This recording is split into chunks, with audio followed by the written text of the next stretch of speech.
everyone, it's me Anjali Verma and welcome to my channel. So this is the third part of the chapter alcohol, phenol and ethers and आज हम कर रहे हैं phenol वाला portion. तो सबसे पहले आपको पता है फिनॉल क्या होता है। जब भी हमारी जो बेंजीन रिंग है उससे OH ग्रुप डायरेक्टली अटैच्ड है, सो दैट इज़ फिनॉल। ठीक है, तो फिनॉल वाला तो हमारा कंप्लीट हो गया। देन इसके बाद आते हैं क्लासिफिकेशन में मोनोहाइड्रिक किसे कहेंगे जिसमें सिर्फ एक OH ग्रुप हो, एंड डाईहाइड्रिक किसे कहेंगे जिसमें दो OH ग्रुप अटैच्ड हो, लाइक यहाँ पे मैं OH बना दूंगी, so that would be dihydric.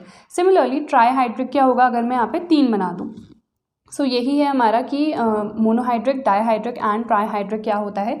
Monohydric में भी फर्दर क्लासिफिकेशन आता है एंड ये MCQ वीडियो में भी मैंने आपको बताया था कि सपोज़ यहाँ पे CH3 ग्रुप अटैच हो गया है, चाहे वो मेटा पोजिशन पे हो, चाहे ऑर्थो पे हो, चाहे पैरा पे हो, उसको हम कहते हैं क्रिसॉल। जैसे यहाँ पे ऑर्थो पोजिशन पे है तो इसे मैं कहूँगी ऑर्थो क्रिसॉल। सिमिलरली अगर ये मेरा फिनॉल है एंड यहाँ पे पैरा पोजिशन पे मैं अटैच कर दूँ CH3 को, तो इसको हम क्या कहेंगे, पैरा क्रिसॉल। एंड सिमिलरली अगर मेटा पोजिशन पे होगा तो उसे क्या कहेंगे, मेटा क्रिसॉल। तो आई होप ये आपको समझ में आ गया होगा। ये जो क्वेश्चंस हैं इस टाइप के क्वेश्चंस आए हैं आपके MCQs में, इसीलिए मैं ये सारी चीज़ें आपको बता रही हूँ। अगर जैसे हमने देखा कि मोनोहाइड्रिक, अगर मोनो यानी कि एक से ज़्यादा है तो उसको हम पॉलीहाइड्रिक भी कह सकते हैं। ठीक है, तो आई होप समझ में आ गया होगा। Now before moving on to our video I would like to tell you about the mega mock test जो कि कंडक्ट करा रहा है Unacademy, and this is definitely going to help you in your term 1 preparation, because CBSE term 1 board exams के लिए mega mock test जो है ये बहुत ज़्यादा हेल्पफुल होगा। एंड जैसा कि आप सभी को पता है कि आपका जो पेपर पैटर्न है वो कम्प्लीटली चेंज हो गया है, एंड जब तक आप मॉक टेस्ट नहीं देते हो तब तक आपका सेल्फ एनालिसिस भी नहीं होगा कि आपने कितनी प्रिपरेशन अपनी कर रखी है। सो डेफिनेटली इसमें ज़्यादा से ज़्यादा लोग एनरोल करो, because mock test are definitely going to help you in your term 1 preparation.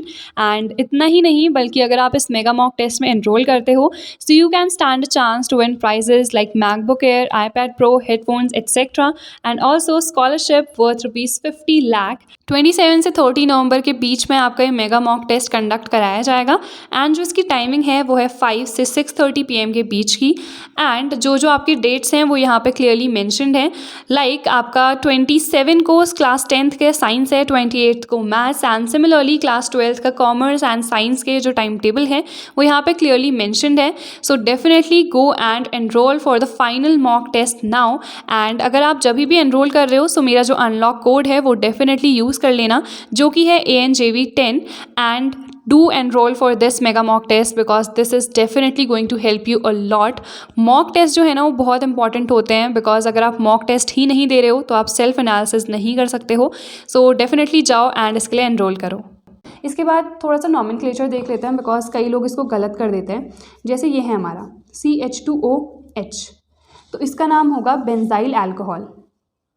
जैसे मैंने आपको बताया था कि फिनॉल को फिनॉल क्यों कहते हैं, बिकॉज फिनाइल ग्रुप पे OH अटैच्ड होता है। फिनाइल किसको कहते हैं, जैसे ये है मेरा बेंजीन है एंड यहाँ पे से एक हाइड्रोजन रिमूव्ड है एंड यहाँ पे कुछ और अटैच होता है, तो इस ग्रुप को हम पहले फिनॉल कहते हैं, सॉरी फिनाइल कहते हैं। एंड यहाँ पे बिकॉज OH के लिए हम क्या लिखते हैं, OL लिखते हैं ना, इसीलिए उसको फिनॉल कहते हैं। ठीक है, तो यहाँ पे इसका नाम होता है बेंजाइल अल्कोहल। बेंजाइल क्यों, बिकॉज बेंजाइल हम इसे कहते हैं CH2, इसके साथ कुछ भी और अटैच होगा ना तो इसको हम बेंजाइल कहते हैं। ठीक है, अब यहाँ पे कुछ बेसिक नॉमेनक्लेचर देख लेते हैं। जैसे आपको सपोज ये गिवन हो CH2OH, तो इसका हम नेम क्या लिखेंगे, इसमें ना बिकॉज OH ग्रुप यहाँ पे अटैच्ड है तो यहीं पर से नंबरिंग स्टार्ट होगी 1 2।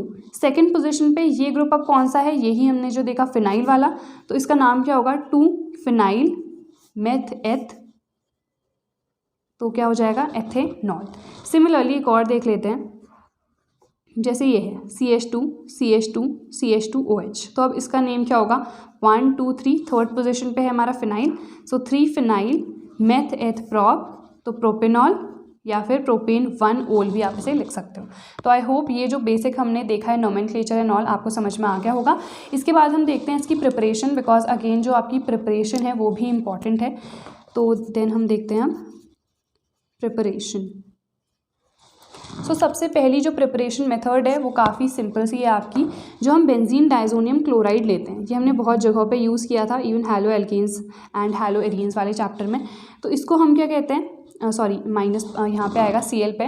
तो ये हमारा क्या होता है, बेंजीन डाइज़ोनियम क्लोराइड। इसको डायरेक्टली अगर मैं वाटर के साथ वार्म कर दूँगी तो ये ना डायरेक्टली चेंज हो जाएगा फिनॉल में। अब देखो यहाँ पे डायरेक्ट फिनॉल में चेंज हो गया है, तो OH आया है ना, तो क्या बचा यहाँ पे, एक तो HCl निकल गया, प्लस ये N2 भी तो निकल गया, तो N2। इसको आप या तो इस तरह से लिख सकते हो या फिर सिंपली आप इसे ऐसे लिख सकते हो, दैट इज़ N2Cl। आपकी मर्ज़ी है जिस तरह से लिखना चाहो। मुझे ऐसे ही लर्न हो गया था तो मैंने ऐसे ही लिखा हमेशा, अदरवाइज़ आप ऐसे भी सिंपली लिख सकते हो ऐसे। तो ये हो गई हमारी प्रिपरेशन मेथड। एंड इसके बाद आता है सैलिसिलिक एसिड से। अभी हम देखेंगे जब रीमर टीमैन और कोल्बे वाली रिएक्शन देखेंगे तो उसमें भी सैलिसिलिक एसिड हम फॉर्म करते हैं। तो सैलिसिलिक एसिड क्या होता है,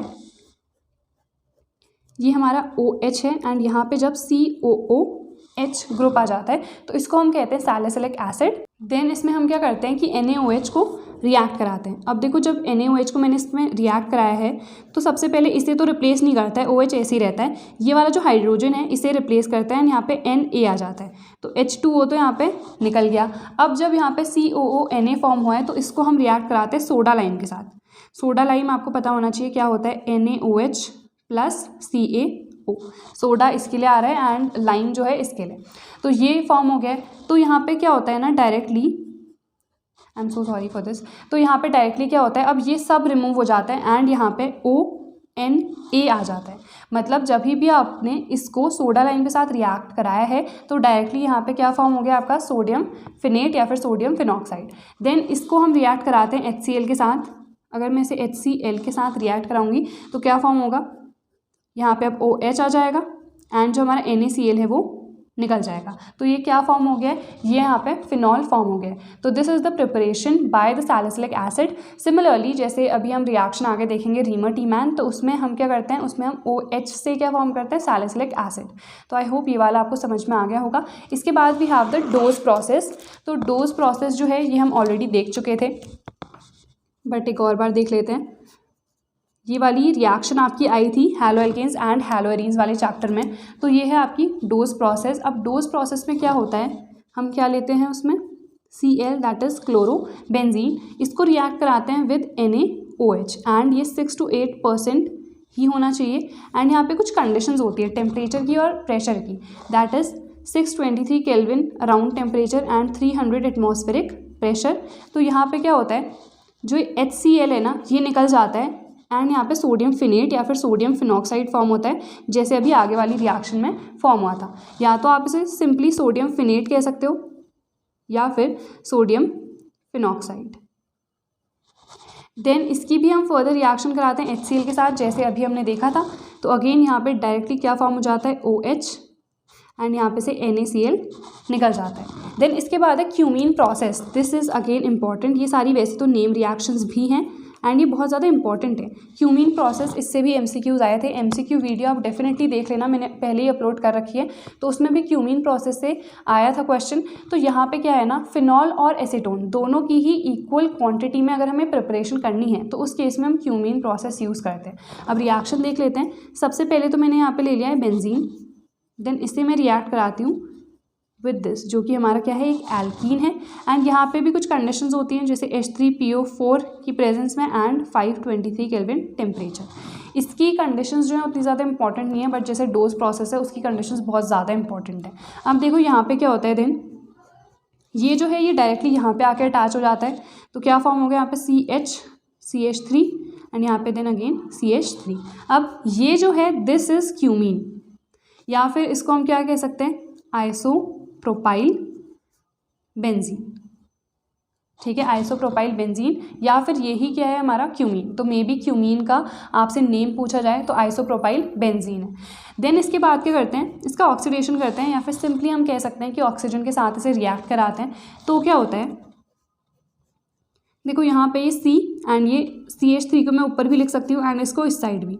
तो जैसे मैंने O2 के साथ रिएक्शन कराई है एंड यहाँ पे एक हाइड्रोजन ऑलरेडी था, तो यहाँ पे ये दोनों आके अटैच हो जाते हैं। तो इसे हम इस तरह से लिख सकते हैं OOH। ठीक है, ये फॉर्म हो गया। इसका देन हम करते हैं एसिडिक हाइड्रोलिसिस। जैसे ही हमने इसका एसिडिक हाइड्रोलिसिस किया, हमें क्या मिल गया, एक तो फिनॉल, सेकेंड क्या मिलेगा, एसीटोन CH3COCH3। इसे हम एसीटोन कहते हैं या फिर प्रोपेनोन, एंड ये क्या है हमारा फिनॉल। तो क्यूमीन प्रोसेस से अगर आपको पूछा जाए कि क्या प्रिपेयर करते हैं, तो हम दोनों ही प्रिपेयर करते हैं, दैट इज़ फिनॉल भी और एसीटोन भी, इन दोनों का ऑलमोस्ट हमें इक्वल क्वांटिटी ही मिलता है। देन इसके बाद आती है हमारी राशिक प्रोसेस, ये भी हमने पहले वाले चैप्टर में देखा था। अब देखो जैसे हमारी राशिक प्रोसेस है, तो हम यूज़ किसके लिए करते हैं, क्लोरोबेंजीन के लिए, बिकॉज ये हमारा बेंजीन है, इसको हम HCl प्लस O2 के साथ रिएक्ट कराते हैं इन the presence of CuCl2।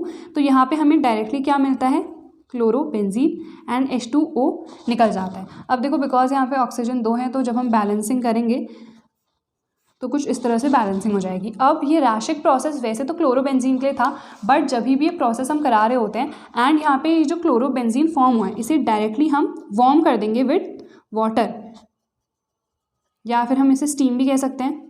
And temperature जो है वो ज़्यादा होता है, अराउंड 700 केल्विन, 600 to 700 इतना ही होता है टेम्परेचर। तो ये डायरेक्टली चेंज हो जाता है OH में, एंड यहाँ पे से HCl निकल जाएगा, बिकॉज OH यहाँ पे आके अटैच हो गया तो HCl बाहर निकल गया। तो राशिक प्रोसेस से भी हम प्रिपेयर कर सकते हैं, किस तरह से वो मैंने आपको बता दिया। आई होप ये सब समझ में आ गया होगा। इसके बाद हम देखते हैं जो फिजिकल स्टेट यानी कि जो फिजिकल प्रॉपर्टीज़ होती हैं, then we'll move on to the chemical properties. Then we have the physical properties, उसके बाद हम देखेंगे केमिकल प्रॉपर्टीज़। तो फिजिकल प्रॉपर्टीज़ में वैसे तो बहुत सारी चीज़ें आती हैं, बट जिनसे सबसे ज़्यादा क्वेश्चंस पूछे जाते हैं वो है फर्स्ट आपका सॉल्युबिलिटी, सेकंड है बॉइलिंग पॉइंट। तो सॉल्युबिलिटी, आप खुद सोचो कि क्या फिनॉल जो है वो सॉल्युबल होता होगा वाटर में, होता है बट कम होता है, मतलब जो उसकी सॉल्युबिलिटी है it is less as compare to alcohols, ठीक है। बिकॉज अल्कोहल्स में हमने देखा है हाइड्रोजन बॉन्डिंग का एक्सटेंट सबसे ज़्यादा होता है, जिसकी वजह से उनका बॉइलिंग पॉइंट भी सबसे ज़्यादा होता है। बॉइलिंग पॉइंट एंड सॉल्युबिलिटी दोनों ही हम किसके बेसिस पे चेक करते हैं, हाइड्रोजन बॉन्डिंग। तो अगर हम बात करें तो अल्कोहल का जो बॉइलिंग पॉइंट है वो सबसे ज़्यादा होता है, एंड फिनॉल का कम होता है due to the less extent of hydrogen bonding. Similarly they are less soluble than alcohols. तो आई होप आपको समझ में आ गया होगा। एंड अगर आपसे रीज़न पूछा जाए कि ये क्यों सॉल्युबल होते हैं वाटर में, तो उसका रीज़न यही है कि हाइड्रोजन बॉन्डिंग बिकॉज प्रेजेंट होती है, बट अल्कोहल्स के कंपैरिजन में कम होती है because extent of hydrogen bonding is less. I hope समझ में आ गया होगा दोनों ही पॉइंट्स आपको। Then we have the chemical properties. तो केमिकल प्रॉपर्टीज़ में जो सबसे पहला पॉइंट आता है that is the acidic nature.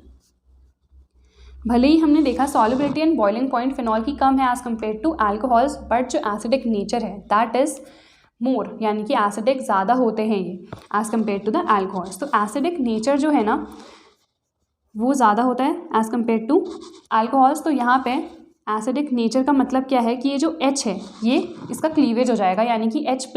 हमने देखा है एसिडिक हम किसी भी चीज़ को कब कहते हैं, जब H+ ईजिली निकल जाए ना, जैसे हमने देखा था हमारे P ब्लॉक वाले चैप्टर में HCl HI ये सब ले रहे थे, तो हम क्या कह रहे थे कि कितना ईजिली मेरा H+ निकल जा रहा है वो सबसे ज़्यादा एसिडिक होगा। तो यहाँ पे भी जो H है वो कितना ईजिली निकल जा रहा है। तो यहाँ पे देखो क्या होता है कि ये जो OH है it gets converted into this, and ये H+ निकल गया, H+ निकल गया यानी कि एसिडिक कैरेक्टर तो इसका डेफिनेटली है। अब इसको हम क्या कहते हैं, यहाँ पे आप इलेक्ट्रॉन्स भी शो कर सकते हो।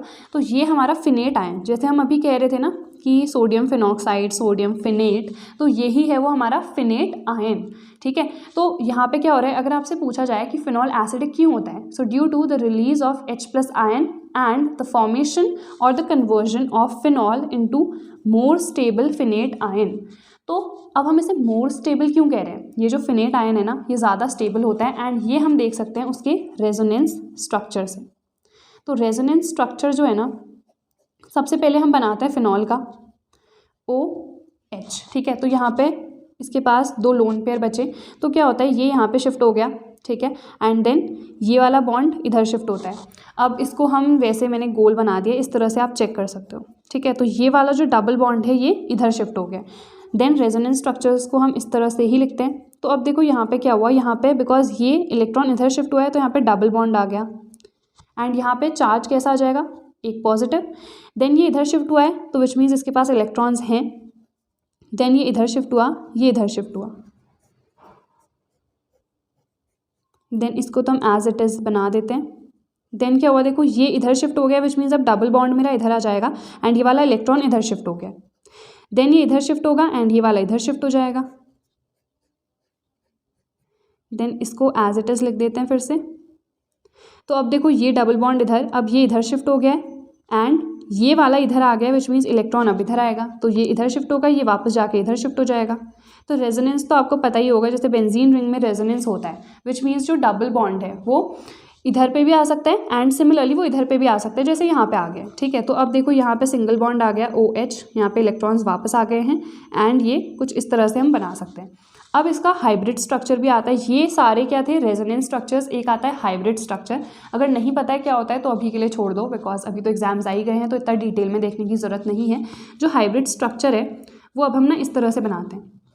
यहाँ पे देखो, यहाँ पे डबल बॉन्ड आया था, यहाँ पे सिंगल बॉन्ड है, यहाँ पे भी सिंगल बॉन्ड है, तो हम ना इसे पार्शियल डबल बॉन्ड के फॉर्म में बना देते हैं। एंड देखो ऑक्सीजन पे यहाँ पे पॉजिटिव चार्ज था ना, तो इसे भी हम पार्शियल पॉजिटिव चार्ज कह देते हैं। एंड जो बेंजीन रिंग है उस पर तो हमेशा नेगेटिव चार्ज ही रहता है। तो ये है हमारा हाइब्रिड स्ट्रक्चर। बट ये किसका है, फिनॉल का। सिमिलरली हम देखते हैं फिनेट आयन का। अब देखो इसमें क्या होगा कि ये इलेक्ट्रॉन यहाँ आएगा, अगेन ये इधर चला जाएगा, ठीक है। तो यहाँ पे क्या आ गया, डबल बॉन्ड, बट यहाँ पे पॉजिटिव आना था, पॉजिटिव नेगेटिव कैंसिल आउट कर जाएंगे, तो इसे हम सिंपली इस तरह से बनाएंगे। देन ये इधर शिफ्ट हो गया, तो इधर जाएगा, ये इधर जाएगा, तो यहाँ पे अब आ गया एंड ये इधर पे आ गया, ये इधर शिफ्ट हुआ, ये इधर शिफ्ट हुआ। जैसे ऊपर बनाया था, जो स्ट्रक्चर है वो वैसे ही बनाना है जैसे हमारे जो रेजोनेंस स्ट्रक्चर है, बट मेन जो आपको ध्यान देना है वो हाइब्रिड स्ट्रक्चर में देना है। एंड वो क्यों, वो भी मैं भी आपको बताऊंगी। तो ये देखो, ये इलेक्ट्रॉन इधर आ गया, देन ये वापस इधर पे चला गया। अब देखो यहाँ पे हम इस तरह से बना सकते हैं, डबल बॉन्ड इधर आ गया। तो ये आ गया हमारा रेजोनेंस स्ट्रक्चर। किस केस में है, ये फिनेट का। अब यहाँ पे इसका हाइब्रिड स्ट्रक्चर भी बना लेते हैं। अब जब हम इसका हाइब्रिड स्ट्रक्चर बनाएंगे ना, तो अगेन देखो डबल बॉन्ड तो यहाँ पे भी आ रहा है, तो इसीलिए हम पार्शियल यहाँ पे भी बना देंगे। बट यहाँ पे सिर्फ ऑक्सीजन है एंड यहाँ पे पार्शियल नेगेटिव चार्ज आएगा, एंड बेंजीन पे हमने देखा पार्शियल नेगेटिव चार्ज ही है। तो ये इसका हाइब्रिड स्ट्रक्चर है। अभी हमने क्या कहा कि phenol gets converted into more stable phenate ion. तो रीज़न पूछा जाता है फिनेट आयन क्यों ज़्यादा स्टेबल है एज कम्पेयर टू फिनॉल। तो द रीज़न इज़ दैट, देखो ऑक्सीजन पे पार्शियल पॉजिटिव चार्ज है यहाँ पे, एंड अगर हम फिनेट आयन की बात करें तो यहाँ पे ऑक्सीजन पे पार्शियल नेगेटिव चार्ज है। तो नेगेटिव चार्ज ही चाहिए ना ऑक्सीजन को, because that is electronegative, so which means this is more stable, ठीक है। First reason is this. Second reason क्या होता है, यहाँ पे partial positive charge, benzene ring पे partial negative. Partial positive and partial negative की वजह से क्या होता है, चार्ज सेपरेशन आता है। ये बहुत बार आपने सुना होगा जब हम डाइपोल मोमेंट एंड ऑल की बात करते हैं, तो यहाँ पे चार्ज सेपरेशन आ गया, which means this is not that stable. But यहाँ पे there is no charge separation, because दोनों पे ही कैसा चार्ज है, नेगेटिव चार्ज है, which means there is no charge separation in this and hence this is more stable. तो I hope दोनों ही रीजन आपको समझ में आ गए होंगे। एंड अगर आपसे पूछा जाए एसिडिक नेचर क्यों होता है फिनॉल का, so this is due to the formation of more stable phenate ion from phenol and the release of H+ ion, ठीक है। तो ये समझ में आ गया। देन इसके बाद आता है effect of electron withdrawing and electron releasing group. तो इसके बाद हम वो देखते हैं, एंड उसके बाद हम देखेंगे डिफरेंस इन द एसिडिटी और the acidic nature of phenol and alcohol, because अभी हमने कहा कि फिनॉल इज मोर एसिडिक, तो उसका रीज़न क्या होता है वो भी देखेंगे। देन इसके बाद हमारे पास है electron withdrawing and electron releasing. नाम से ही पता चल रहा है विड्रॉइंग ग्रुप्स क्या करते हैं कि इलेक्ट्रॉन को विड्रॉ करते हैं, यानी कि अपनी ओर को खींचते हैं। इलेक्ट्रॉन रिलीजिंग यानी कि बेंजीन रिंग पे जब भी अटैच हो जाते हैं तो बेंजीन रिंग पे इलेक्ट्रॉन डेंसिटी को इंक्रीज करते हैं, ठीक है। तो एग्जांपल जैसे NO2 हो गया, CN हो गया, X हो गया, यानी कि कोई भी अगर हम हैलाइड ले रहे हैं या फिर हैलोजन ले रहे हैं तो ये हो गया। इलेक्ट्रॉन रिलीजिंग जैसे हमारे CH3 होते हैं, या फिर कोई भी आप इसे R ग्रुप भी लिख सकते हो, जैसे यहाँ पे हमने लिखा था ये। देन हमारे OH ग्रुप हो गए, NH2 हो गया। तो ये सब जो है ना, ये सब होते हैं इलेक्ट्रॉन रिलीजिंग ग्रुप्स। तो यहाँ पे मोस्ट इंपॉर्टेंट जो आपसे पूछा जाता है वो NO2 का ही पूछा जाता है।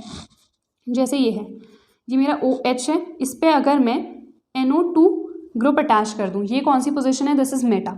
देन ये कौन सी होती है हमारी, पैरा। ये वाली कौन सी होती है हमारी, ऑर्थो होती है, ठीक है। तो अब यहाँ पे क्या क्या इफेक्ट पड़ता है, वैसे डायरेक्टली ये तीनों एक साथ कभी भी नहीं होते हैं, ठीक है। जैसे ये है OH है मेरा, ये यहाँ पे भी अटैच्ड है, यहाँ पे भी अटैच्ड है, यहाँ पे भी अटैच्ड है। तो ये सबसे ज़्यादा फेमस है, इससे ज़्यादा मतलब इससे सबसे ज़्यादा क्वेश्चंस पूछे जाते हैं।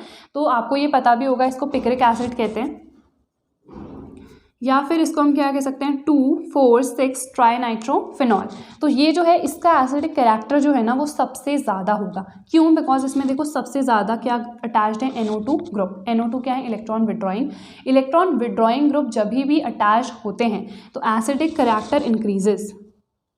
Acidic character increases. देखो एसिडिक कैरेक्टर इंक्रीज हो रहा है, क्यों हो रहा है? बिकॉज अगर मैं सिर्फ यहाँ पे सपोज फिनेट आयन लेती हूँ, ठीक है, एंड H+ रिमूव हो गया एंड यहीं पे मैं सपोज मान लो इस वाले ग्रुप पे NO2। अब मैंने ये एरो बाहर को क्यों बनाया है? बिकॉज ये इलेक्ट्रॉन विड्रॉइंग है, ये बाहर को उसे खींच रहा है एंड इसे हम G भी लिख सकते हैं, यानी कि इलेक्ट्रॉन विड्रॉइंग ग्रुप, खाली ग्रुप डिनोट कर रहा है G। तो ये क्या हो रहा है? देखो इलेक्ट्रॉन खींच रहा है, तो ऑक्सीजन पे इलेक्ट्रॉन डेंसिटी क्या हो रही है? घट रही है। इलेक्ट्रॉन डेंसिटी अगर घट रही है तो O और H अब इजीली बॉन्ड जो है वो टूट सकता है ना, बिकॉज इस पे तो इलेक्ट्रॉन डेंसिटी घट गई है, तो O और H इजीली टूट जाएगा। और एसिडिक कैरेक्टर क्या होता है? कितना इजीली H+ आयन मेरा निकल रहा है। तो आई होप समझ में आ गया होगा। इलेक्ट्रॉन विड्रॉइंग जब भी है तब क्या हो रहा है? इलेक्ट्रॉन डेंसिटी डिक्रीज कर रहा है on the oxygen atom, so the cleavage becomes very easy and hence the acidic character also increases. तो NO2, अब देखो पिक्रिक एसिड यहाँ पे बिकॉज 3 अटैच्ड हैं तो विच मीन्स ये सबसे ज़्यादा एसिडिक होगा। अब यहाँ पे भी एक चीज़ आती है, अगर मेटा पोजिशन पे है तो वो लीस्ट एसिडिक होगा, ठीक है, एंड अगर मेरा पैरा पोजिशन पे है तो वो सबसे ज़्यादा एसिडिक होगा। ऑर्थो पे है देन वो सेकंड नंबर पे, थर्ड नंबर पे हमारा ये होगा। और सबसे ज़्यादा पूछा जाए तो ये होगा, बिकॉज यहाँ पे 3 NO2 अटैच्ड हैं ऑर्थो एंड पैरा पोजिशन पे, ठीक है। आई होप समझ में आ गया। इलेक्ट्रॉन रिलीजिंग ग्रुप क्या करता है? इसका ऑपोजिट करेगा, it decreases the acidic character. Reason क्या होगा? देखो अगेन हम यहाँ पे वही ले लेते हैं हमारा, ठीक है, ये हमारी बेंजीन रिंग हो गई है। अब ये क्या कर रहा है? इलेक्ट्रॉन रिलीजिंग है, विच मीन्स ये इलेक्ट्रॉन को इलेक्ट्रॉन डेंसिटी जो है उसे इंक्रीज करेगा, so it increases the electron density on it. तो H जो है ज़्यादा अट्रैक्ट होगा ना इसके ओर को, तो अब जो क्लीवेज है वो उतना ईजिली नहीं हो पाएगा। तो आई होप ये सारी जो चीज़ें हैं वो आपको अच्छे से समझ में आ रही होंगी। अब देखो इलेक्ट्रॉन रिलीजिंग मैंने बता दिया, जब भी इलेक्ट्रॉन रिलीजिंग होगा तो उस केस में एसिडिक कैरेक्टर जो है वो डिक्रीज करेगा। इसके बाद हम देखते हैं डिफरेंस, जैसे मैंने आपको बताया था कि अल्कोहल और फिनॉल, इसमें से ज़्यादा एसिडिक कौन सा होता है? तो अब तो आपको भी पता चल गया होगा कौन सा ज़्यादा एसिडिक होता है, फिनॉल। रीज़न क्या होता है ना, इसमें रेजोनेंस है